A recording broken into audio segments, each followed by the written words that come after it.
भारत की महिलाओं को शिक्षित करने का श्रेय देश की पहली महिला शिक्षिका सावित्रीबाई फुले को जाता है। समाज की रूढ़ियों को तोड़ने वाली सावित्रीबाई फुले ने महिलाओं के अधिकार, अशिक्षा और सती प्रथा, बाल्य विधवा विवाह जैसी कुरीतियों पर आवाज उठाई थी। समाज की रूढ़ियां तोड़ने वाली सावित्रीबाई फुले ने स्त्रियों के अधिकारों के लिए उठाई थी आवाज। समाज के विरोध के बावजूद शिक्षा ग्रहण करके सावित्रीबाई ने न सिर्फ समाज की कुरीतियों को हराया, बल्कि देश की लड़कियों के लिए पढ़ाई का नया रास्ता भी खोल दिया, जिसके बाद महिलाओं के लिए राह आसान हो गई।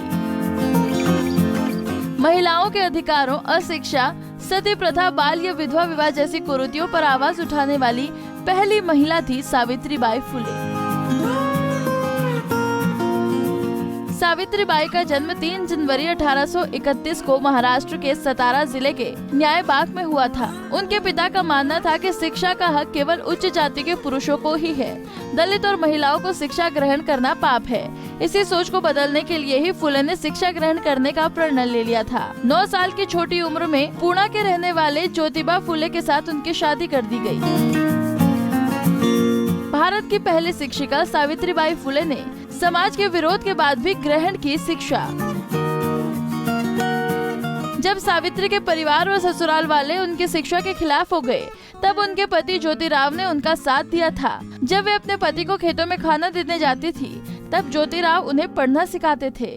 पढ़ाई के बाद सावित्रीबाई ने उस दौर में लड़कियों के लिए स्कूल खोला, जब बालिकाओं का पढ़ना लिखना सही नहीं माना जाता था। महिलाओं को शिक्षा का हक दिलाने और पहली बालिका स्कूल की स्थापना करने का श्रेय भी जाता है इन्हें।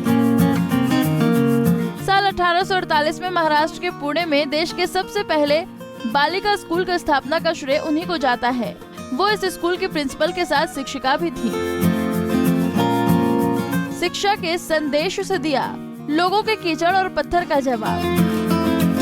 हालांकि उस समय जब लड़कियों को पढ़ाने के लिए जाती थी, तो रास्ते में लोग उन पर गंदगी, कीचड़, गोबर तक फेंका करते थे। तब सावित्रीबाई एक साड़ी अपने बैग पर लेकर जाती थी और स्कूल पहुंचकर बंदी साड़ी बदल लेती थी। उन्हें इस बात का कभी भी कोई फर्क नहीं पड़ता था कि लोग उनके बारे में क्या सोचते हैं। मराठी की आदि कवित्री के रूप में भी जानी जाती है ये बहादुर महिला। सावित्रीबाई ने अपने पति के साथ मिलकर छुआछूत, सती प्रथा, बाल विवाह और विधवा विवाह निषेध जैसी कुरीतियों के विरुद्ध में आवाज उठाई। सावित्रीबाई फुले और ज्योतिबा ने 24 सितंबर 1873 में सत्याघोषक समाज की स्थापना की।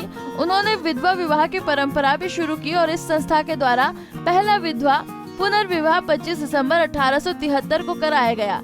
इतना ही नहीं, उन्होंने गर्भवती महिलाओं के लिए एक आश्रय गृह खोला, जहां वो बच्चा पैदा कर सकती थी।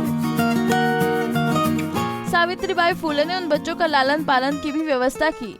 फुले दंपति ने बाल विवाह के खिलाफ भी सुधार आंदोलन चलाया था। सावित्रीबाई फुले एक शिक्षिका ही नहीं, बल्कि मार्गदर्शक और लोगों के लिए मिसाल भी थी।